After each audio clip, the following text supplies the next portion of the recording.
Revenge porn. We've all heard of this crime that's become even worse thanks to the internet and social media.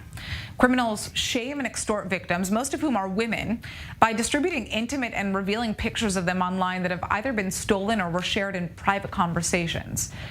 As you can imagine, many victims struggle with debilitating shame and trauma as a result of this, yet the world's still struggling to implement efficient laws to help those who have their intimate images spread online.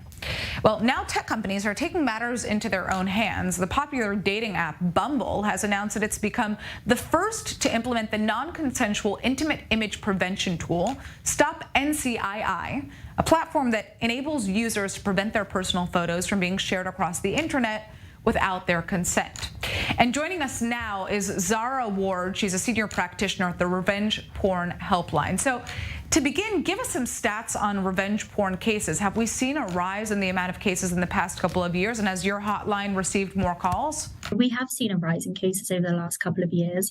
Last year, we had about 4.4 thousand cases, and we are only a UK-based service. So I presume that there's probably going across the board the amount that has been rising.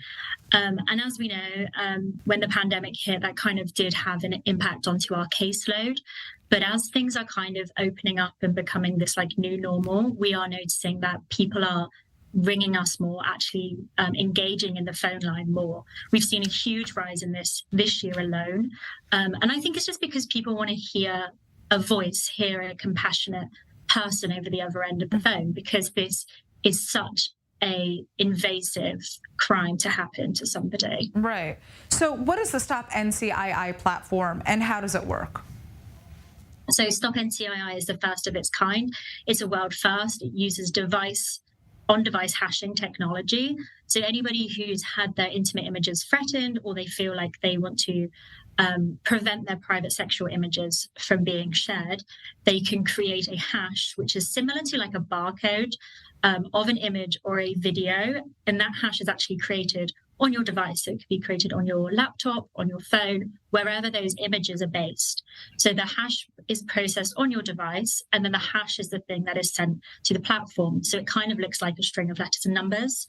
And we operate the kind of hash bank, the collection of every hash.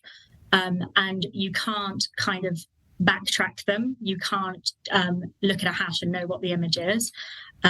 And then once it goes to platforms, they absorb all those hashes and they run them through their system. Because it acts like that barcode, that unique identifier, if it does match, then that is when it will get alerted and it will go into a moderation queue for the platforms. They will then review it and see if it goes against their terms of service. So is it sexual? Is it intimate? Is it nude or semi-nude? And if so, and it violates their terms of service or their community practices, then it will be removed and it will continuously be blocked. The issue here is you have people who are sending these messages in private, right? Personal photos of their bodies that they might be sending to a boyfriend, a girlfriend, a spouse, you name it. The question is, this hashtag would go into this image to prevent it from being further shared on other platforms, on other social media platforms across the internet. So would this only apply to platforms that are actually using it, like Bumble, for example, or TikTok? Yeah, exactly. So we are having loads of different conversations with other platforms, because we want to cast that net really, really far and wide, because we want it to have the best outcome for the people involved.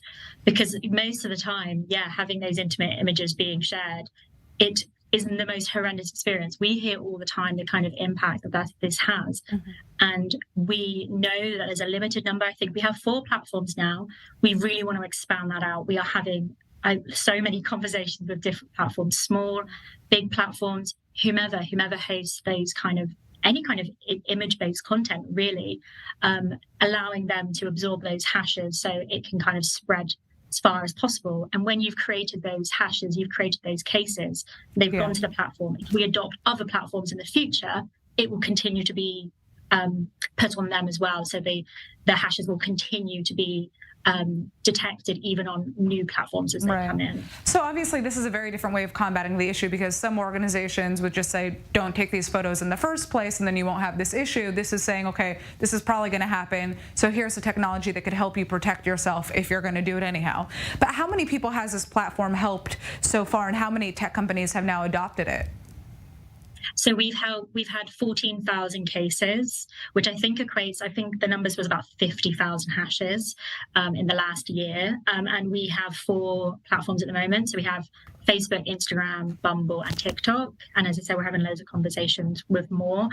And we want to be on the preventative end. I think we see the reaction all the time. We see what happens when intimate images are shared, and people just want to be able to live freely and be able to share intimate moments with their partner or whomever they please, really, and have it protected from not being seen by the public eye, which is totally their right.